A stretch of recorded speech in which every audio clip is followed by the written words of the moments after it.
Clive. You'll be pleased to know that the negotiations are progressing well. That is good news. Yes. Our comrade in Randala has just sent word that the contract should be signed very soon.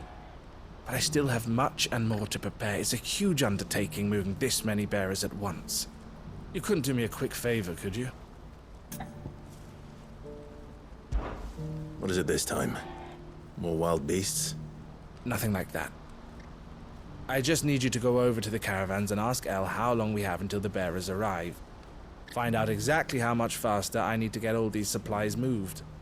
All right. I'll go and ask. Thanks, Clive. I owe you one.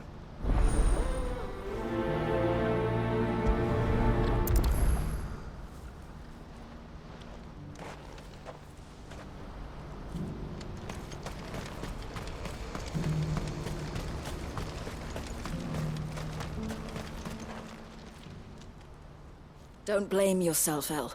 This is their fault, not yours. I know, but... No buts about it, all right?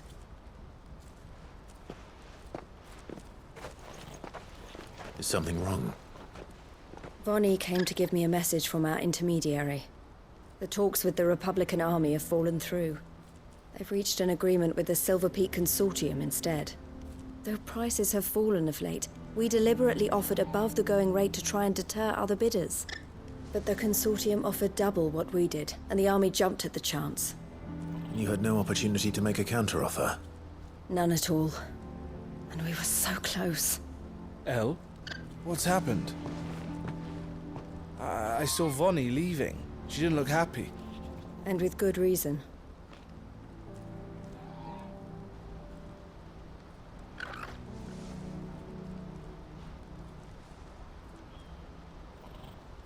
But I thought we were the only ones the Fist were speaking to about the bearers. How did the Consortium even find out about this? It's not so surprising.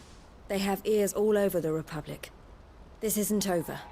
The Consortium will have to sell these bearers eventually, and at the price they paid, buyers will be few and far between. I'm going to Randalar myself. Alone? You sure that's wise? Are you offering to be my bodyguard? How kind. Meet me at the checkpoint near the capital gates. I'll send an owl ahead and request a meeting. You go to Cashlock, Theo, and get everything ready. We've waited far too long as it is. Even if I fail to free these bearers, there will be others. Someone needs to prepare the place and keep any prowling beasts at bay. Oh, and that's me, is it? Well, it looks like I'm following orders till she gets back from meeting the Silver Peak Consortium, who've been doing their best to undermine our scheme. She'll never join them after this, surely. No, she said it herself. She still has plans for Cashlock, even if this one falls through. She means to stay with us, then. I can't say I'm not happy to hear it, but... is this what she really wants? You have to trust her. You're right. It's what she wants now. And if Elle's off fighting for the cause, I should do my part too. So I bid you farewell and safe travels, my friend. I'll gather my men and leave for Cashlock. We'll make sure the place is well stocked and defended. You go to Randalar and see if you can stop my sister biting the Consortium's heads off. If she won't consider her prospects, someone has to. I'll do my best.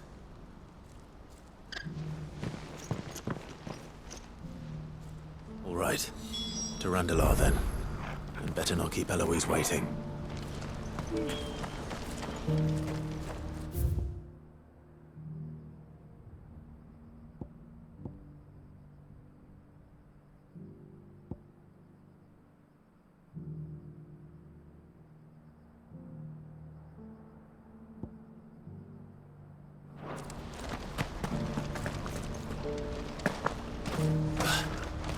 Who needs a porter when there's no room?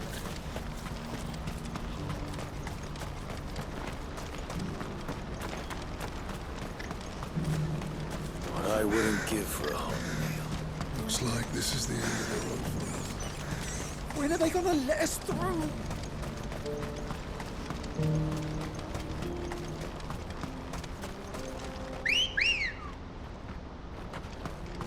Let's go.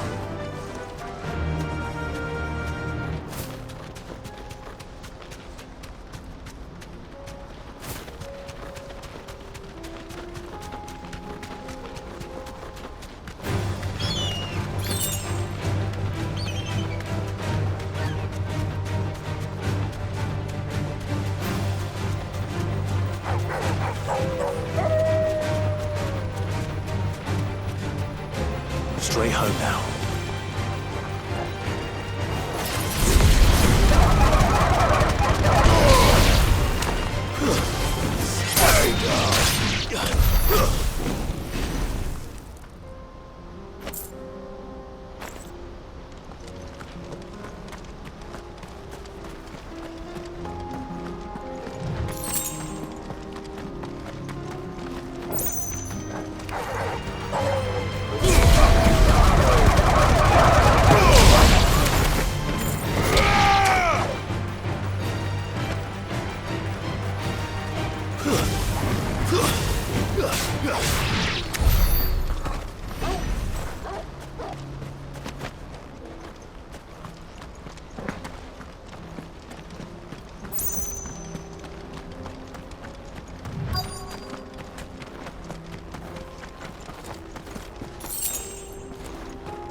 I hope I didn't keep you waiting.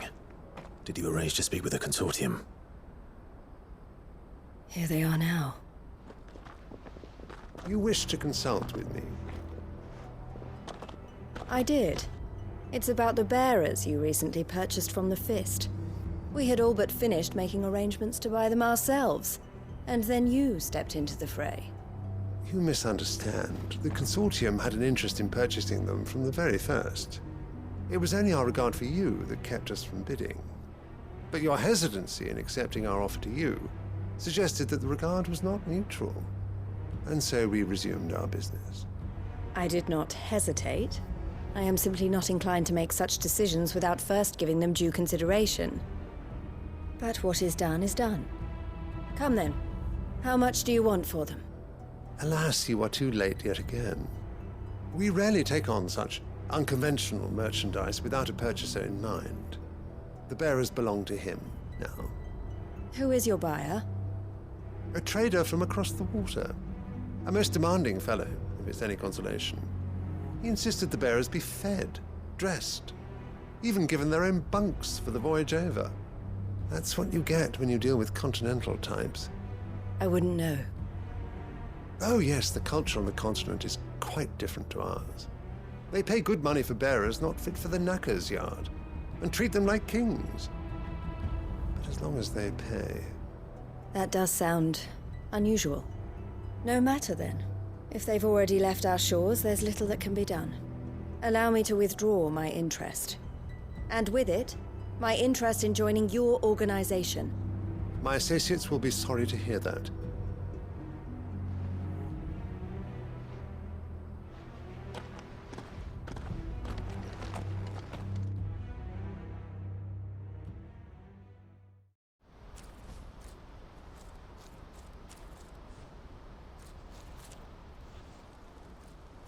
I'm sorry you weren't able to save them. As am I. But I only have myself to blame. He was right, you see. The Silver Peak Consortium did intend to buy those bearers before I did. Their representative hinted at a possible purchase when he came to recruit me. I feigned interest in joining them in the hope he might be encouraged to tell me more. And he did just that. As soon as he left, I sent my own offer to Randalar. So you never... No. I entertained the Consortium's proposal solely so I could learn more about those bearers. But I was a fool to think they wouldn't find out. I knew exactly who I was dealing with. You tried. I did. And if what he said was true, the bearers are to be well treated. Which is something, at least. They deserved more. I wanted so badly to see them freed. Eloise! Eloise! Word from Cashlock. The village is under attack. A pack of beasts have come down from the mountains, and there's a dragon at its head. Theo and the others are trying to hold them off as best they can, but the odds are against them. They need help, and fast. Theo! I'll go on ahead. Thank you, Clive. I'll gather some men and join you there. Just... make sure he's safe.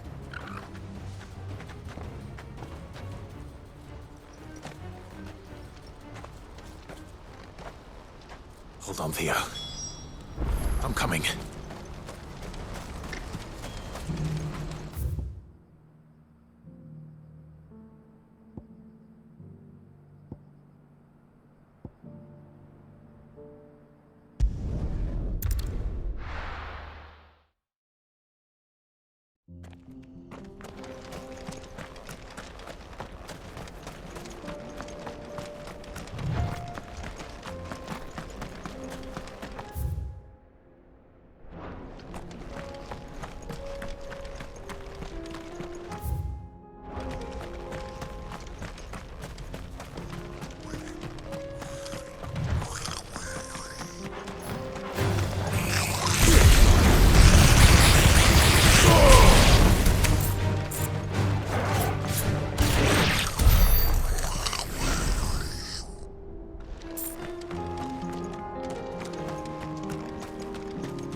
Where's Theodore? Upriver! He led the dragon that way to keep it from the village, but the whole area's flooded with ether. We just have to pray he makes it out in one piece. I can do better than that. Torgal, with me.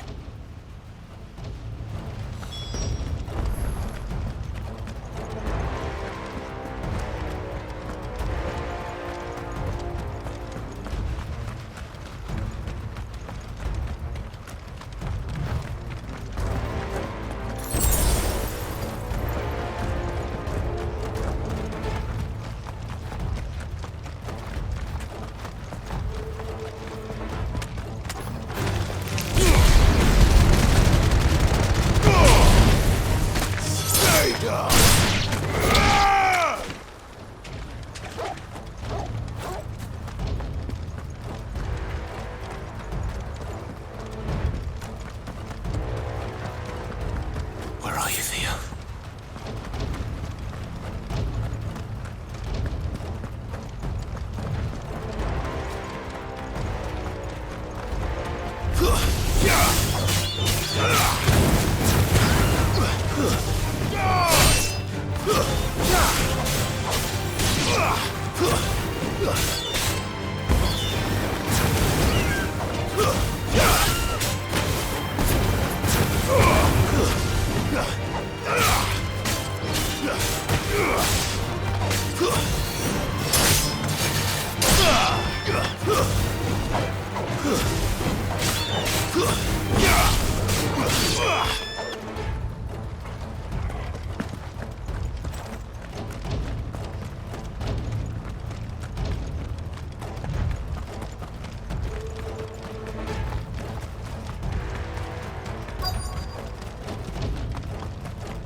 Damn it.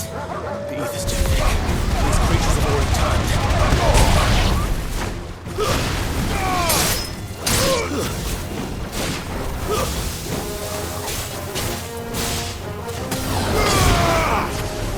Stay down!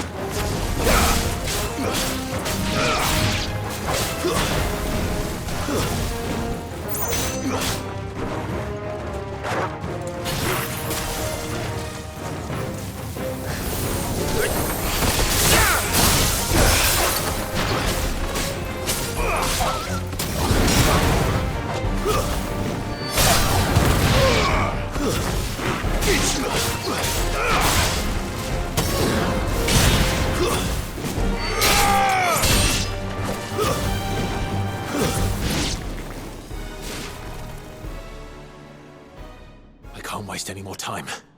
I need to find Theodore before that dragon does.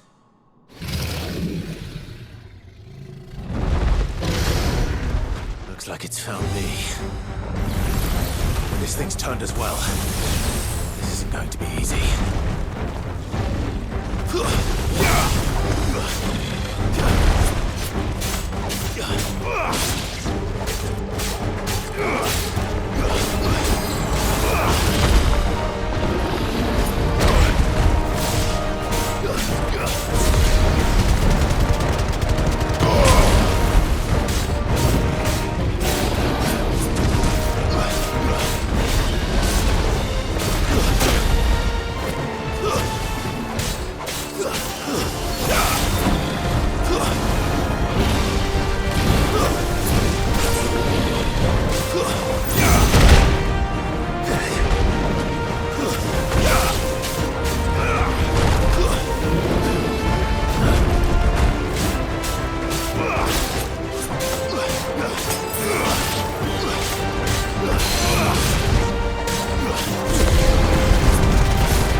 Clive.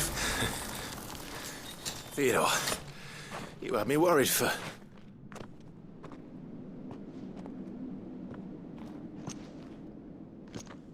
We have to get you out of here.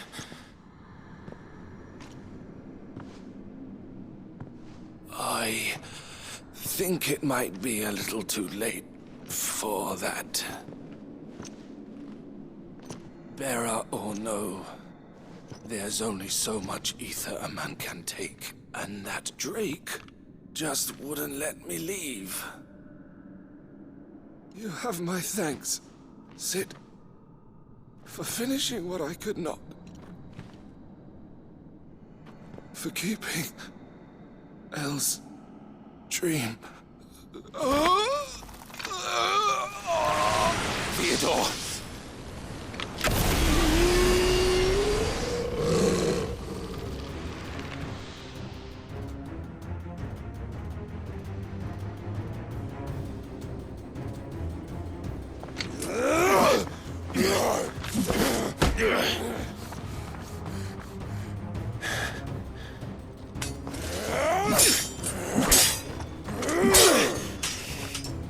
Don't make me do this. Stop it, Theo! Stop! Stay back, Eloise! He's turned. And so will you!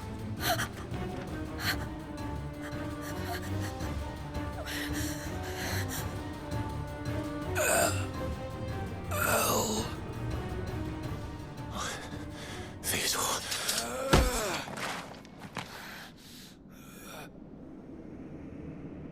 Take care of my sister. Theodore. Wait. Goodbye, Elle.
Thank you, Clive.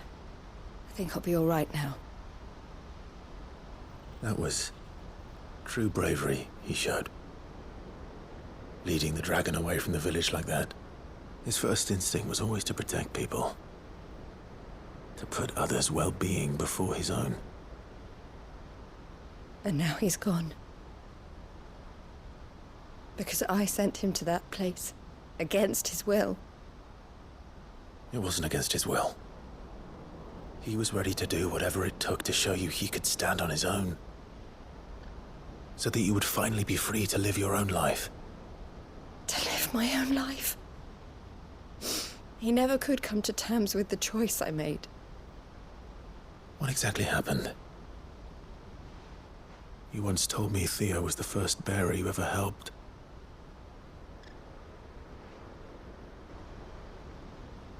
We grew up in Canva. We were born to one of the great trading houses. And I was chosen to inherit the family business. I had my father's head for figures, you see. Theo did not. While I studied the art of commerce, he played at soldiers instead. A late bloomer, in more ways than one. For unlike most bearers, it wasn't until his 15th summer that his powers awakened. My parents tried to drive him out of the house and into the care of the constables. But before they could, I took him into mine. Theo told me something else. He clearly admired your devotion to the cause of freeing others like him from slavery. But he said you deserved a better life than this. He wanted to free you from what he called your bonds, just as you freed him from his. I would be lying if I said I had not wondered from time to time how much easier my life might have been if I had allowed Theo to be taken and devoted myself to the family business instead.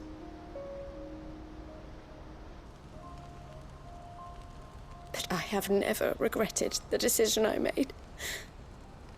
Being with my brother meant more to me than tradition or reputation. I only had to look at him to remind myself of that night and the choice I made and the fact that I would make the same choice again in a heartbeat.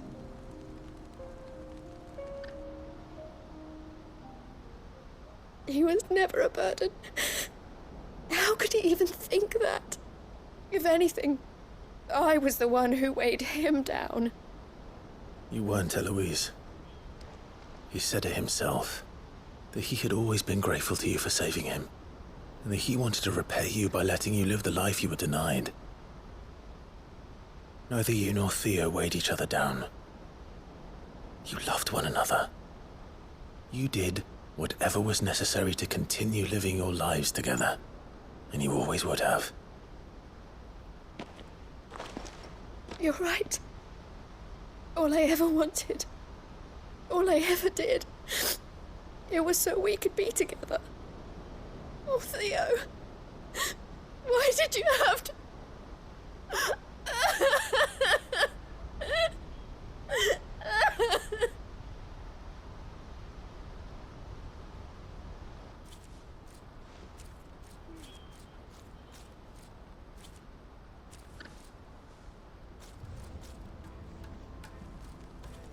I know Theo wanted me to move on, but I'm staying here at the Crimson Caravans to continue our work.